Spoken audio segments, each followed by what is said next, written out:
Kala mo magutom mga kaparmers, pati yung aking kamay oh.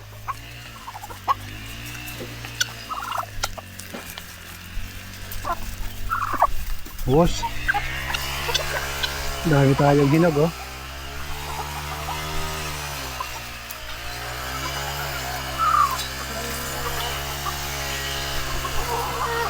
Unlimited na pagkain ng ating alaga.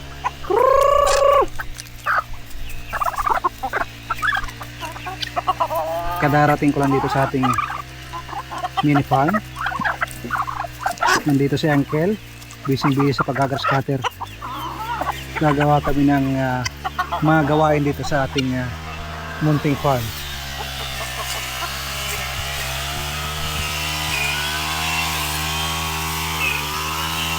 Mamaya tutulong ako sa pag-grass cutter, pero sa ngayon maglilinis muna kami. Ano yan Brad? Pangsaing? Wala na tayong saging na pakol dito banda. Nandito na lang. Kailangan ko na siguro mag restock yung ating bayawa ko. Mag-aalas 2 pa lang pero grabe, mainit ang panahon. Iba na talaga yung klima ng mundo. Doon sa Middle East may mga panahon na maulan. Dito sa Pilipinas rainy season na sana, pero grabe pa rin yung init. Ito yung mga puno ng kawayan, yung mga lanta na dahon ng saging, sinunog natin para dahan-dahan malusaw yan, mawala yung puno ng kawayan. Si Uncle tuloy ang pag-grass cutter. Meron pa nga tayo dito mga puno ng mga papaya. Ito yung mga maliliit, yung mga malalaki tapos nang maitanim. Habang busy si Uncle sa pag-grass cutter, dito naman kami ni Janjan busy sa paggagawa sa pangalawang gate dito sa likod ng ating triangle house. Yan yung kanyang gagawin, dito naman yung sa akin. Ako yung gagawa sa frame para yan dito. Dito sa likuran. Yan. Para hindi na totally makapasok yung mga alaga natin. Yung ating mga alaga nalilito. Hindi na sila pumupunta sa likod para pumasok. Pero mayroong mga mangilan-ilan pumapasok pa rin dito. Yung iba doon sa harap, akala nila wala nang mapasukan.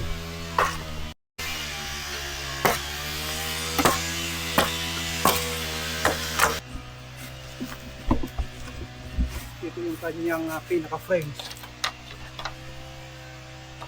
Oops.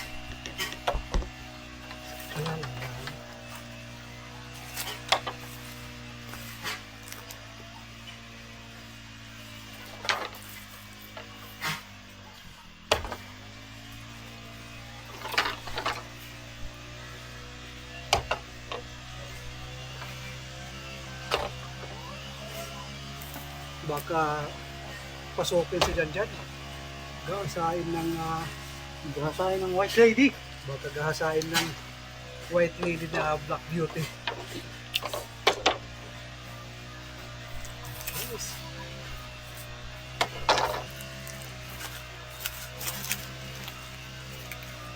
Okay ha? Okay. Talagang atrasan. Ang pila ramen. Tadi.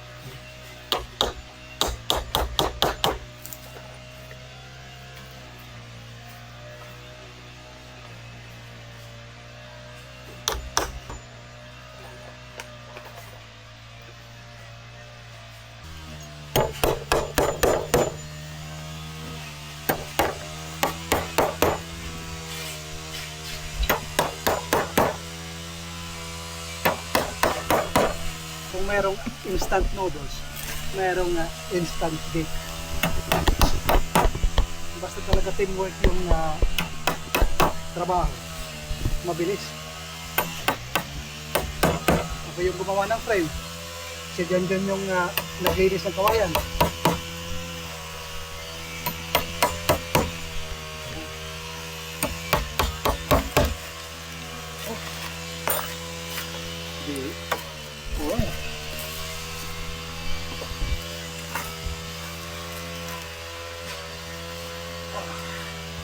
adjustable yan mga farmers. Pwedeng iliko dito, pwedeng iliko doon. Pero pag nandun na-fix na, doon na tayo maglalagay ng brace dito sa likuran para hindi na ma-adjust. Okay?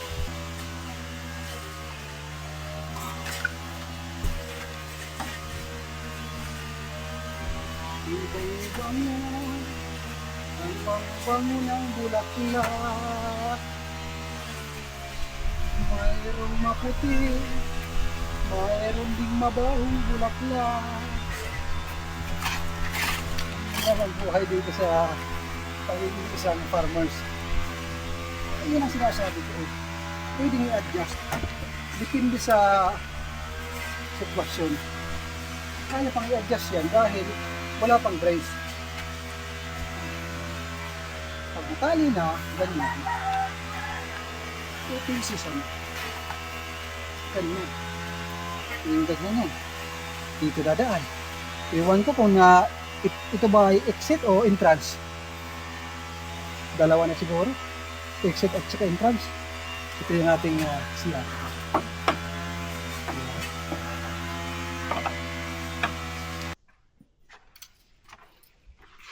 Napaka-smooth. Diretso sa siya. Ayan. Sarado. Meron pang tusok dyan. Pang lock. Ito naman. Ito yung pintuan. Diba? Dalawa na yung pintuan. Wala nang makakapasok. So, ano pa? Itong mga ganito. Ito yung ating puputulin. Para malinis na lahat. Pero, siguro, uminom muna tayo ng tubig dahil isang balde na ng pawis yung ating natanggal. Nahulog sa lupa. Alay sa ating lupang hinirang. Sinilangan. Lupang sinilangan ata yan eh. Lupang hinirang. Itong ating buhangin, kailangan mailabas ho ito. Dahil ito ay gagamitin sa ating munting piggery. Dahil baka within 2 months, darating na naman yung ating native pigs. Pag manganak yung ating dalawang buntis. Landscape ang kailangan. Magandang lighting, solar ang kailangan dito. Para yung kapre, hindi na mahiyang pumasok, brad. Para maganda yung pagpasok niya dito. Pahinga ko lang yun mga kaparlos. Yung pagkipagkwentuhan ko sa inyo. Tuloy yung ating trabaho.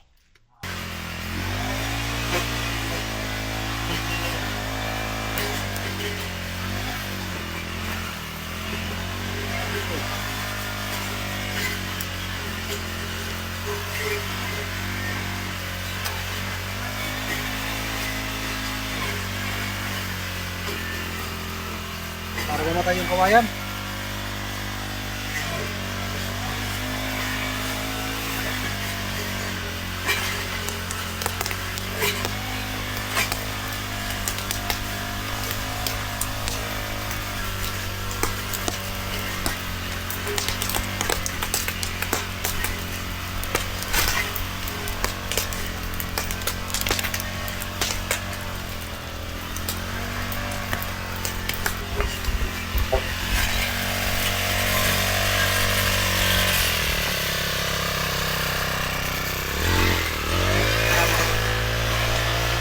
Ito pa. Ito pa yung isang puro ng kawayan. Kaso malapit sa nyog. Baka masunog.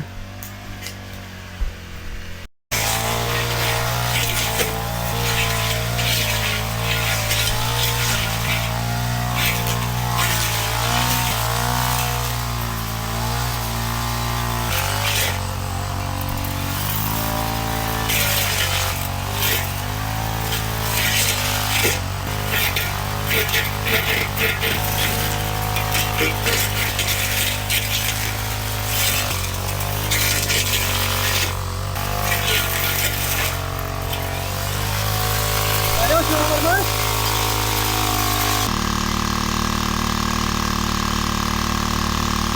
Balakpak na yung guys.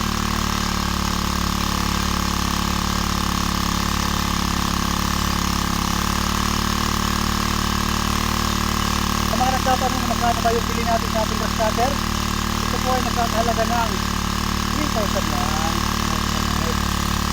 Murang-mura, batang-bata. okay naman siya.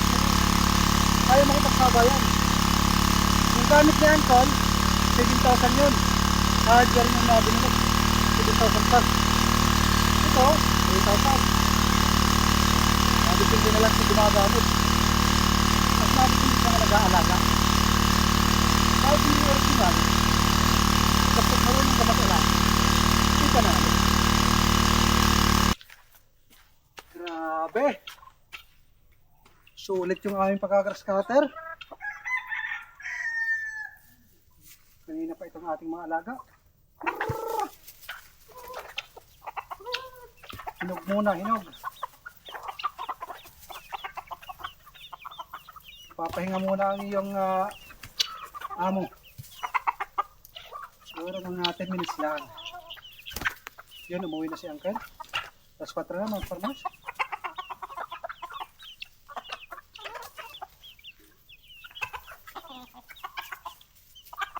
Maganda pag mayroong ganito na hinog. Dahil pag hindi ka agad tayo nakapagbigay, at least meron silang appetizer. Appetizer. Parang restaurant Meron sila munang matuka.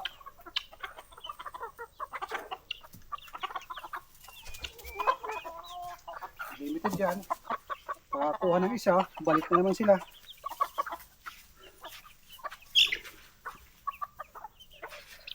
Napakainit. Grabe.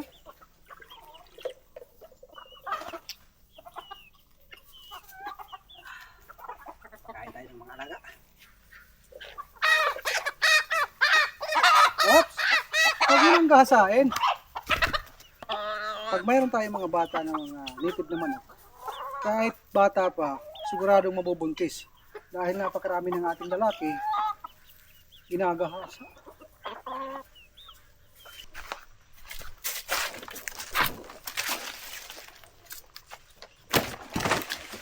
Sa ating alagang native pigs, mga kaparwas.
Mabili ito mga kaparmas dahil napapagod na rin ako.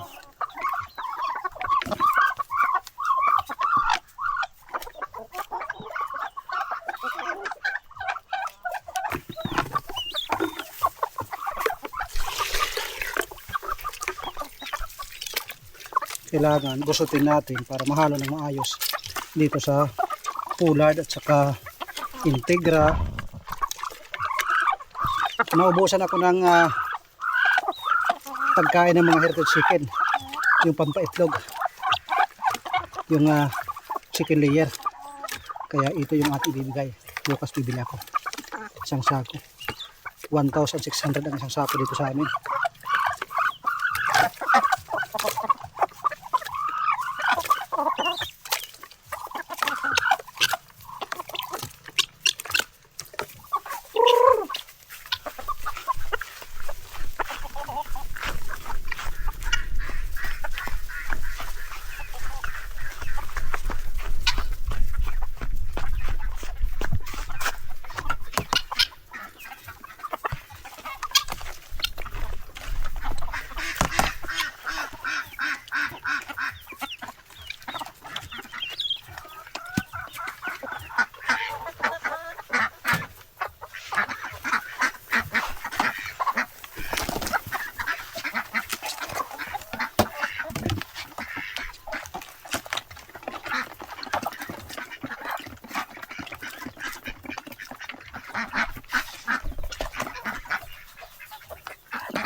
Daming itlog mga kaparmers.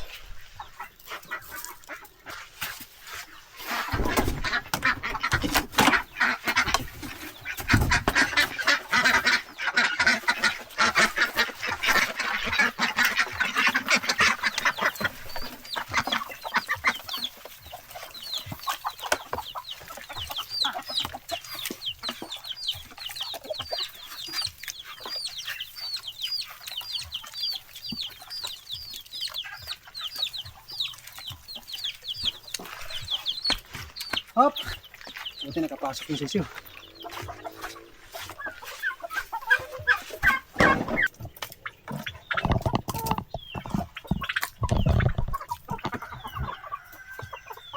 Tapos awa yung pagkain nila para mabilis lumaki. Ayan.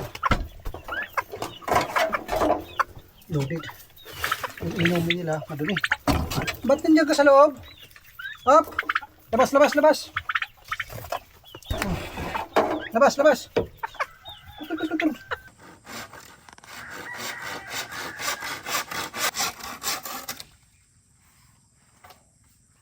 So ayun mga kaparmers, buti na lang trabaho ko, hindi ako nagpahinga muna. Patapos kong mag-grass cutter, magpakain ng ating mga alaga, ito yung ating ginawa. Paikot ng ating triangle house, yung bakod, pinutol ko lahat. Ayan, papunta doon sa dulo. Malinis na mga kaparmas. Pinutol ko na lang lahat. Okay na. So ayan po yung pangyayari sa araw nito. Susunod na yung pagtatanim natin ng mga iba't ibang mga gulay dito sa loob. Grabe mga kaparmas. Napaka-productive ng araw na ito. Kita nyo naman yung ating grass cutter. Bukas, doon sa part na ito. Siguro, last day na ni Uncle. Kasama kami bukas kung walang delivery na malayo. Pero kung mayroon kaming delivery, may customer, siya lang mag-isa dyan. Dito sa part na ito, sa may harapan, hindi ko na ipapagrass cutter ng hanggang lupa. Gusto ko medyo, yan, kita yung green. Kung i-grass cutter ko man yan, medyo trim lang mga kaparmas. So ayun mga kaparmas, pagod na. Shout out po sa ating mga nanonood. So, magandang araw at magandang buhay. God bless po sa inyo. Mabuhay po kayo. Dito lang muna ako sa labas. Diyan kayo sa loob. So ayan, tapos na yung ating trabaho ngayong araw. Ako muna ay magpapahinga.